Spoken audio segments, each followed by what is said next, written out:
I'm Lee Spencer with the Racing Boys. I'm standing here with Michael Pickens, who won tonight's Boxing Day Bash. How cool is it to keep the trophy here in New Zealand?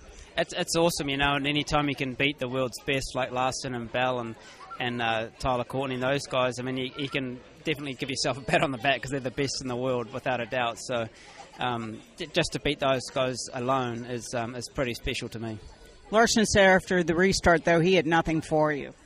Yeah, I mean, I was waiting to see a wheel or anything, or a slide job or something, but I never saw him. So obviously knew he had reasonable car speed, and I was just trying to nurse it and not burn my rotary tire off the thing. And managed to do that and brought it home in first place, which is great. You were talking a little bit about the track. You know this track well.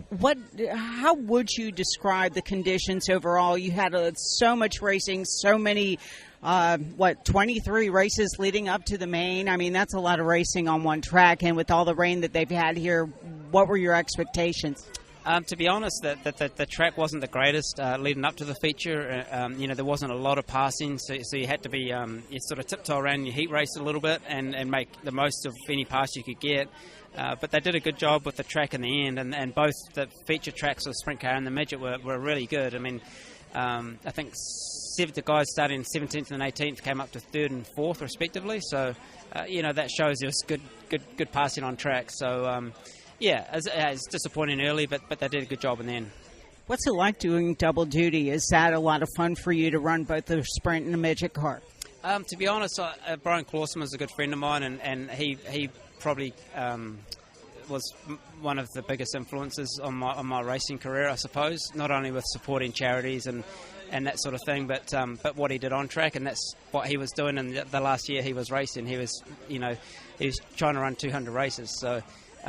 Running a sprint car and a midget on the same night is something that he probably encouraged me to do without having to say it. So it's a challenge. It's really hard, but you sort of just get used. It's kind of like riding a bike. You get on one car and you get in another, and after a while it kind of becomes second nature. So it's a lot of fun. Can fans back in the States expect to see you race in America back in 2019? I would love to come up and do Illinois Power Midget Week and the USAC Midget Week in end of May, early June. It's always a goal for us to do it. It's whether or not we can make it happen. But this next year is the year that we want to try and do it again. Obviously, it's a big cost for us to take all our own equipment up, but in my view, that's the only way you can do it, because we need to be able to hit the ground running when we start racing there, because the guys that come down here, I mean, they're in great equipment, but they're not in their own equipment. And it's the same when I go there.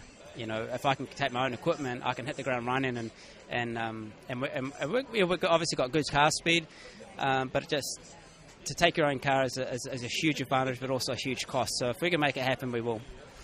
Really appreciate your time, Michael. Don't beat up on the Americans too bad while I'm here. I'm going to try my best.